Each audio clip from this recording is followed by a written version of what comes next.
Hello, everyone. Welcome back to Texas Guy Movie Reviews. Today, I will be talking about a movie that I overlooked for a long time. It's called, as the title says, The People Under the Stairs, 1991.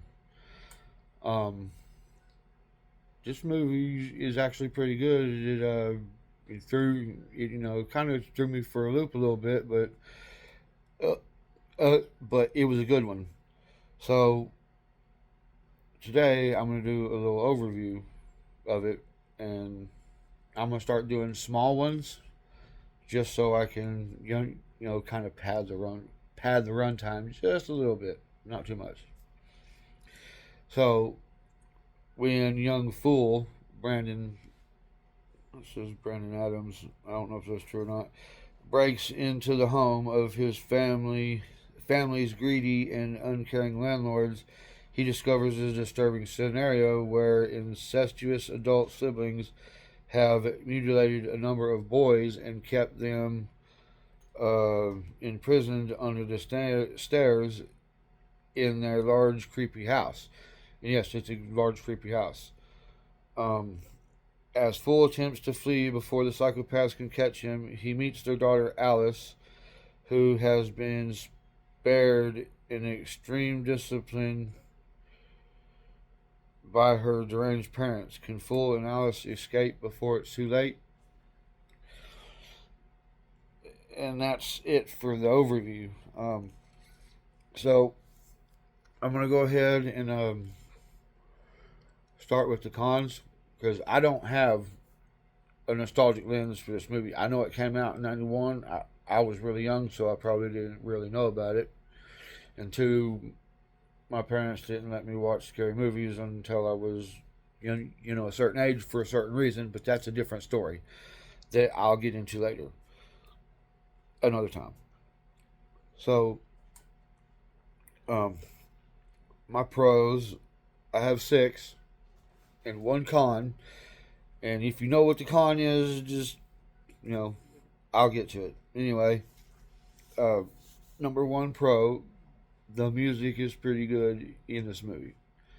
Um, there's not really too many quiet spots like some older movies have where there should be a little bit of music and there's no where there's silence.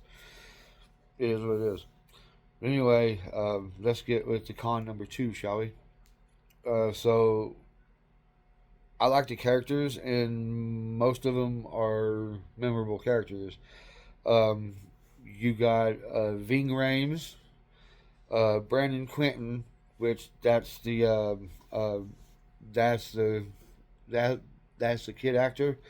He played in numerous different other movies, and that year he played. No, it was the next year after this movie. He played in the Mighty Ducks movie, so you'll be able to recognize him from there if you've ever seen this movie, so you connect the dots or whatever. But anyway, let's get and Everett McGill. Everett McGill is the murderous guy in this movie, and if you haven't heard of his name, but you've seen Stephen King's The Silver Bullet, he plays the werewolf in The Silver Bullet. So, um,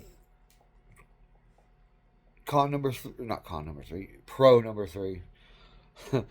um, this is directed by Wes Craven, and I think the story is done by him too. I'm not exactly sure. I should have went through there and looked, but you know, most of the time I just skim through my fucking movie reviews because it is what it is. But whatever.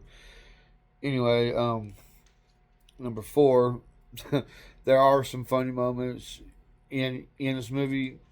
If you haven't seen this movie, you need to go watch it. It was on Tubi there for a while, but they took it off. Unfortunately, they took it off.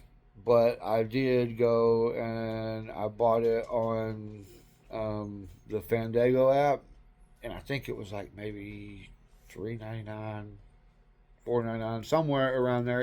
It was really cheap to buy it. So, you know, And then number 5, there are many traps and places to run inside of the walls of the house, and it's just impossible to get out alive.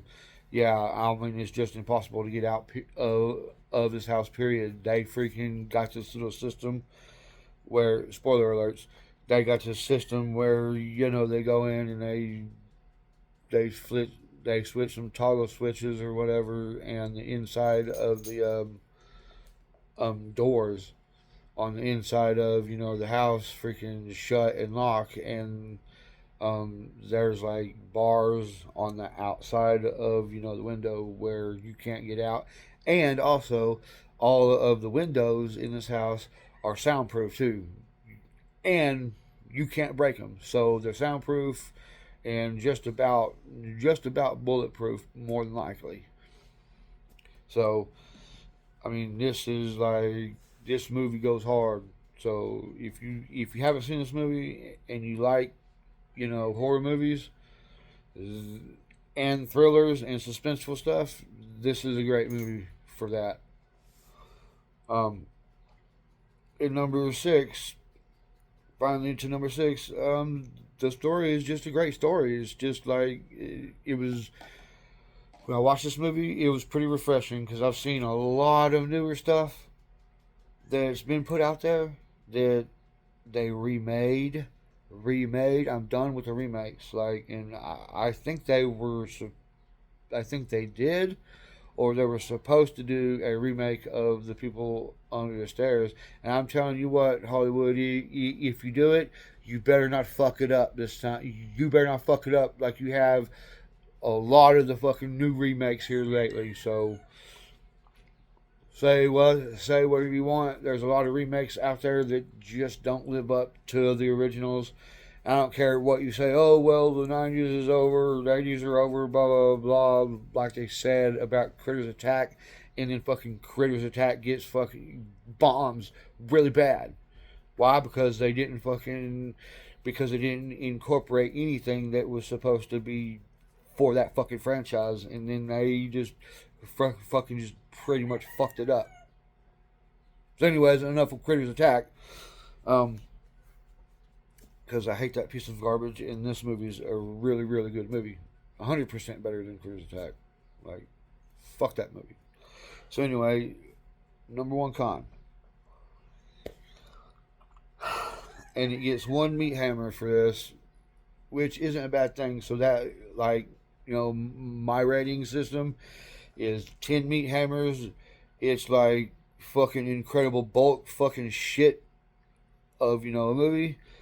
1 meat hammer, that's pretty good for this show, because there's a couple that might have made it. I really don't like watching my stuff sometimes, but yeah, no, the con is fucking racism. There is an N-bomb dropped in this movie, and I don't like it. It's bullshit, but whatever, dude. Like, it is what it is. So, like, if you're sensitive to that kind of shit, it's only said one time, and the guy that says it gets what he deserves in the fucking end. So, if you want to watch it just for that reason, whatever, be my guest. I don't care, but I'm watching it because it's a good movie, and I can actually overlook that stuff, even though I don't fucking like it, put in the movie. It doesn't, ruin it because, oh, they said the N-bomb one time, so I'm not going to watch the whole movie. Yeah, fuck you. Just watch the whole movie and go through it. And if you don't like it because of that, then that's on you. So, whatever. But yeah, no, this movie's pretty awesome.